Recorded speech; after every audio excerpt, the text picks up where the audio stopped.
ముందుగా మెదక్ నియోజకవర్గ ప్రజలందరికీ కూడా నమస్కారం తెలియజేసుకుంటా ఉన్నాం. మొన్న జరిగినటువంటి 2023 సాధారణ అసెంబ్లీ ఎన్నికల్లో మరి క్షణికావేశం అనాలనా లేదా చారిత్రాత్మక తప్పిదమానాలు అర్థం కావట్లేదు. సరే కొద్ది పార్టీ ఇబ్బందుల వల్ల పార్టీని వీడిపోయి తప్పుదోవపోయినామనే ఒక భావనకు రావడం జరిగింది. మార్పు పేరు మీద మరో దోపిడీ మెదక్లో ప్రారంభమైంది. గత 19 నెలలుగా మేము అనేక రకాలుగా, నేను కానీ నరేంద్రన్న కానీ, సరే పదవుల విషయం దేవుడెరుగు, కనీసం ఆత్మగౌరవం మర్యాద కూడా లేనటువంటి పరిస్థితిని చూసినటువంటి పరిస్థితులు ఉన్నాం. మేము అక్కడ గెలిచిన 2 నెలల నుండి గెలుపు కొరకు పనిచేసేటువంటి ఏ వ్యక్తిని కూడా ఆదరించకపోగా కనీస మర్యాద గౌరవాలు లేకున్నట్టు చూసినటువంటి పరిస్థితిని మేము అనేక రకాల ఇబ్బందులు ఎదుర్కోవడం జరిగింది.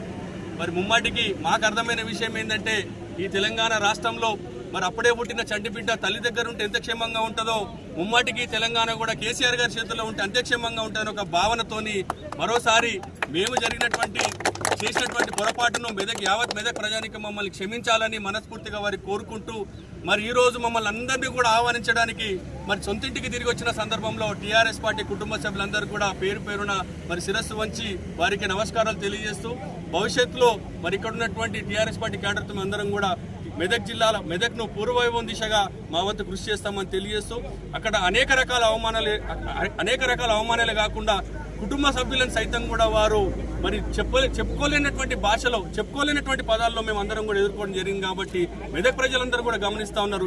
ఏది కోల్పోయారో మరి ఏదైతే కరెక్ట్ అనేది కూడా మెదక్ ప్రజలకు కూడా ఇప్పటికీ అర్థమైంది. కాబట్టి మెదక్ ప్రజానికి అందరికీ కూడా మేము శిరస్సు వంచి నమస్కారాలు తెలియజేస్తూ, మరి ఆనాడు మా వెంట ఉన్నటువంటి మెదక్ ప్రజానికానికి కూడా భవిష్యత్తులో కూడా మాతో పాటు వారి ఆశీర్వాదాలు ఉంటాయని చెప్పేసి ముమ్మాటికి మాతో పాటు కలిసి నడుస్తారని చెప్పి ఆశిస్తూ, మరి కాంగ్రెస్ పార్టీని వీడి ఈరోజు టీఆర్ఎస్ పార్టీ చేరుతున్న సందర్భంలో హరీష్ అన్న నాయకత్వంలో, పద్మక్క నాయకత్వంలో, మరి కేసీఆర్ గారి నాయకత్వంలో అందరం కూడా పనిచేయడం సిద్ధమైనామని ఈ సందర్భంగా తెలియజేస్తా ఉన్నాం.